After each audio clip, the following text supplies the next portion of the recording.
2 दिसंबर 2011 को मुंबई पुलिस को एक सूटकेस मिलता है, लेकिन जब पुलिस इस सूटकेस को खोलती है तो पुलिस के होश ही उड़ जाते हैं, क्योंकि पुलिस को इस सूटकेस के अंदर एक व्यक्ति का हाथ और शरीर के कुछ हिस्से मिलते हैं। हालांकि यहाँ पर पुलिस के लिए सबसे बड़ा टास्क इस व्यक्ति की पहचान करने का था, लेकिन काफी सारी मुश्किलों के बाद जब क्राइम टीम ने इस सारे मामले का खुलासा किया तो पता चला कि इस व्यक्ति की इसकी ही बेटी ने अपने बॉयफ्रेंड के साथ मिलकर की थी। फिर इस व्यक्ति की लाश के छोटे छोटे टुकड़े कर सूटकेसों में भरकर शहर की अलग अलग जगहों पर फेंक देती है। तो चलिए आज की इस वीडियो में जानते हैं कि आखिरकार क्यों करनी पड़ी एक बेटी को अपने ही पिता की इतनी बेरहमी।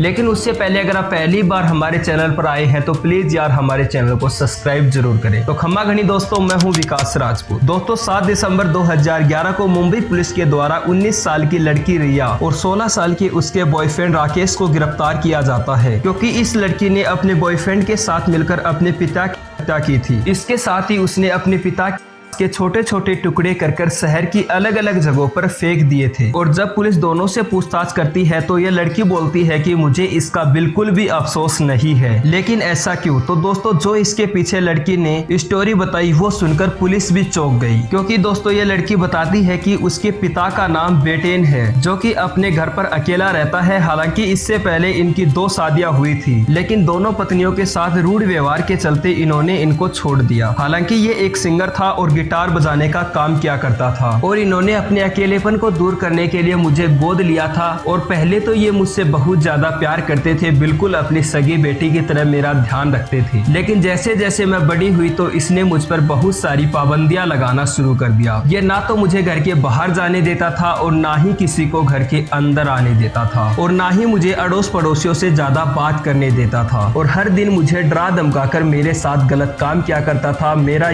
शोषण किया करता था। और अगर मैं उसका विरोध करती थी तो ये मुझे खूब पीटा करता था। इसीलिए मैं काफी ज्यादा परेशान हो चुकी थी। तभी मेरी मुलाकात एक दिन 16 वर्षीय राहुल से होती है, और हमारी मुलाकात धीरे धीरे प्यार में बदलने लगती है और हम एक दूसरे से बेइंतहा मोहब्बत करने लगते हैं। और जब मेरा पिता बेनेट रिवोलो घर नहीं होता था तो हम दोनों अपने घर पर एक साथ टाइम बिताया करते थे। लेकिन एक दिन मेरे पिता को मेरे बॉयफ्रेंड के बारे में पता चल जाता है, जिसके बाद वो मुझे पहले से और भी ज्यादा टॉर्चर करने लगा और मेरा और भी ज्यादा यौन शोषण करने लगा। जिसके बाद मैंने और मेरे बॉयफ्रेंड ने मिलकर एक प्लान बनाया, और जैसे ही शाम को बेटेन घर पर आया तो हमने पहले तो उसके ऊपर मच्छर मारने वाला स्प्रे किया, फिर को घोंपकर उसकी बेरहमी से हत्या कर दी। जिसके बाद करीब 3 दिन तक हमने शव को घर पर ही रखा। फिर 30 नवंबर को लाश के छोटे छोटे टुकड़े कर बाहर फेंकने का प्लान बनाया, ताकि हम पर कोई शक ना कर सके। और एक धारदार चाकू को गर्म कर हमने बेनेट के छोटे छोटे टुकड़े कर दिए। फिर उन टुकड़ों को लाल रंग की बड़ी सूटकेस में डाला